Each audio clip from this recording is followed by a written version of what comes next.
হে স্টুডেন্ট এসসিটিৰ ফালৰ পৰা এডুকেশনাল এটা আপডেট আহিছে ইলেক্ট্ৰনিক ব্ৰাঞ্চৰ কাৰণে এনে আমাৰ আসাম পলিটেকনিকৰ ফৰ্ম ফিল আপ অলৰেডি গুচি গ'ল কিন্তু এইটো সেলফ ফাইনেন্স কোৰ্সৰ কাৰণে আপডেট আহিছে ইয়াতে স্পেশালি থাকিব সেমিকন্ডাক্টৰ ম্যানুফ্যাকচাৰিং এণ্ড স্মাৰ্ট অটোমেশন আমাৰ অসমৰ 5খন পলিটেকনিক ইনষ্টিটিউটত এই কোৰ্সটো তোমালোকক কৰোৱা হ'ব আৰু হেকেইখন হৈছে Assam engineering institute Morigaon polytechnic PCPS girls college residential girls polytechnic আৰু কামৰূপ পলিটেকনিক এতিয়া আহিল আমাৰ মোস্ট ইম্পৰ্টেন্ট কথা এলিজিবিলিটি ক্ৰাইটেৰিয়া ইয়াৰ কাৰণে তোমালোকে দুই ধৰণে এডমিশন ল'ব পাৰা যিবিলাকে ক্লাছ 10 জাস্ট পাস কৰিছা তোমালোকে এপ্লাই কৰিব পাৰিবা আৰু যিবিলাকে 12 পাস কৰিছা তোমালোকে এপ্লাই কৰিব পাৰিবা কিন্তু 12 ৰ ষ্টুডেন্টখিনি সায়েন্স বেকগ্ৰাউণ্ডৰ পৰা বিলং কৰা হ'ব লাগিব তেতিয়াহে তুমি ইয়াত ফৰ্ম ফিল আপৰ কাৰণে এলিজিবল হ'বা প্ৰথমতে মই ক্লাছ 10 ৰ কথা কওঁ ক্লাছ 10 ৰ কাৰণে তোমাৰ মেথছ আৰু সায়েন্স এই দুয়োটা সাবজেক্টতে প্ৰেক্টিকেল আৰু থিওৰি দুয়োটাতে তুমি পাস কৰা হ'ব লাগিব মানে কোনো ধৰণৰ গ্ৰেস পা হ'ব নালাগিব লগতে কম্পাৰ্টমেন্টেল দি কেনে পাস কৰা হ'ব নোৱাৰিব তেতিয়াহে তুমি ইয়াতে ফৰ্ম ফিল আপৰ কাৰণে এলিজিবল হ'ব আৰু যিখিনি আমাৰ সায়েন্সৰ ষ্টুডেন্ট আছে সায়েন্সৰ ষ্টুডেন্টখিনিৰ কাৰণে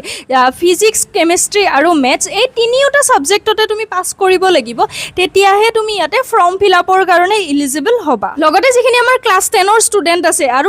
তুমি যদি জেনেৰেল বা OBC MOBC কাষ্টৰ পৰা বিলং কৰা তেনেহলে তোমাৰ 40% থাকিব লাগিব তেতিয়াহে তুমি ইয়াতে ফৰ্ম ফিল আপৰ কাৰণে এলিজিবল হ'বা SC কাষ্টৰ ষ্টুডেন্টখিনিৰ কাৰণে 35 আৰু ST কাষ্টৰ ষ্টুডেন্টখিনিৰ কাৰণে 33% থাকিলে তুমি ইয়াত ফৰ্ম ফিল আপৰ কাৰণে এলিজিবল হ'বা আৰু বাকি যিখিনি ষ্টুডেন্টে 12 পাস কৰি ইয়াতে ফৰ্ম ফিল আপ কৰিম বুলি ভাবিছা তোমালোকৰ কাৰণে জেনেৰেল আৰু OBC MOBC ষ্টুডেন্টখিনিৰ কাৰণে 45% থাকিব লাগিব আৰু বাকি SC বা ST কাষ্টৰ ষ্টুডেন্টখিনিৰ কাৰণে 40% থাকিলে তোমালোকে ইয়াত ফৰ্ম ফিল আপৰ কাৰণে এলিজিবল হ'বা ফৰ্ম ফিল আপৰ কাৰণে লগতে এজ লিমিটটো ধৰি দিয়া আছে যদি তুমি ক্লাছ 10 পাস কৰা তেনেহলে তোমাৰ বয়স 16 ৰ পৰা 25 বছৰৰ ওপৰত হ'ব নোৱাৰিব আৰু 12 পাস কৰা ষ্টুডেন্টখিনিৰ কাৰণে তোমাৰ বয়স 17 ৰ পৰা 25 বছৰৰ ওপৰত হ'ব নোৱাৰিব তেতিয়াহে তুমি ফৰ্ম ফিল আপৰ কাৰণে এলিজিবল হ'বা তাৰ কাৰণে online form fill up start হ'ব 20 মেৰ পৰা আৰু ইয়াৰ লাষ্ট ডেট থাকিব জুনৰ 3 তাৰিখলৈকে আৰু ফৰ্ম ফিল আপৰ সময়ত তুমি 600 रुपीस এটা পে কৰিব লাগিব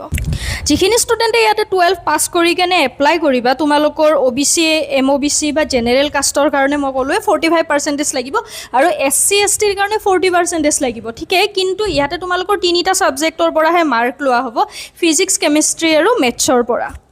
লগতে আৰু এটা কথা মন কৰিবা আসাম ইঞ্জিনিয়াৰিং ইনষ্টিটিউট আৰু মৰিগাঁও পলিটেকনিক এই দুখন ইনষ্টিটিউটত তোমালোকে 12 পাস কৰি কেনেহে ফৰ্ম ফিল আপ কৰিব পাৰিবা তাত বাদ দি কেনে PCPS girls polytechnic residential girls polytechnic আৰু কামৰূপ পলিটেকনিকত তোমালোকে ডাইৰেক্ট ক্লাছ 10 পাস কৰিলে এপ্লাই কৰিব পাৰিবা